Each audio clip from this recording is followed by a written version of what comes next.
Hey everyone, I hope you're doing well. My name is Nicholas Maggio, and today I wanted to talk to you about someone who was very influential in my life and one of my favorite teachers of all time, Mr. Kozad. Now, I met Mr. Kozad in high school. I was a little unsure about what to take, so I decided to take woodshop. I always had a passion for creating things, so I figured, it would be a fun avenue to explore. Whenever I got there, however, there was a different teacher. He was kind of lazy and he wasn't passionate about the class. He just kind of wanted us to pass and get out of there. I didn't really like that very much. Luckily, a few weeks later, he left and got replaced by Mr. Kozad. Now, Mr. Kozad was new to teaching. He had never taught before, but he had a passion for woodworking and a passion for teaching, so he decided to jump at the opportunity. So as the school year went by, he started to get more familiar with the students, and he saw that I genuinely took a liking to woodworking, unlike a lot of other people. He was intrigued by this, so he decided to start teaching me some, more advanced things in the class.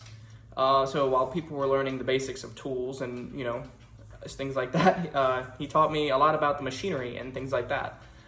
He said that I can't use them yet, but next semester, after the Christmas break, that I would be allowed to start using them and practicing with them.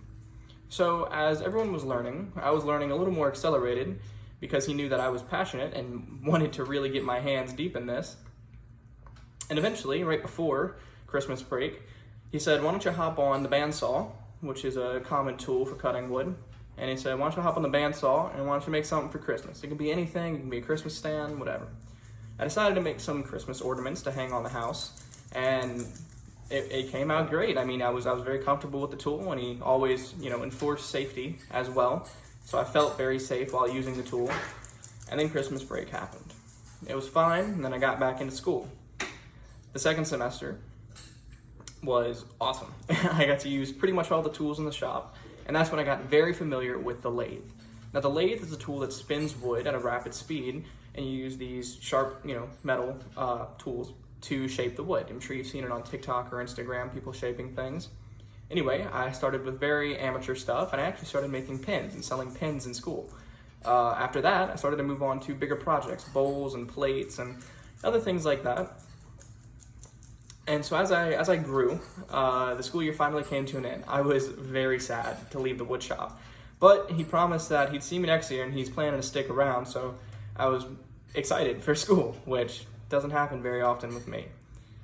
So, as the next school year rolled around, of course I immediately enrolled in woodworking too, or the more advanced course, and we really got into the nitty-gritty there. We started learning all about the machinery and different sanding techniques and building techniques. We also learned different carpentry skills as well. But I was more interested in the artistic side. I ended up building a chest with one of my now best friends, who decided to go into the wood class as well.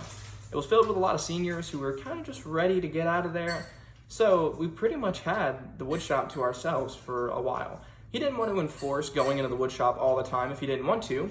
If you wanted to stay in the classroom, you can do busy work. Why would I want to do busy work when there's a wood shop, right?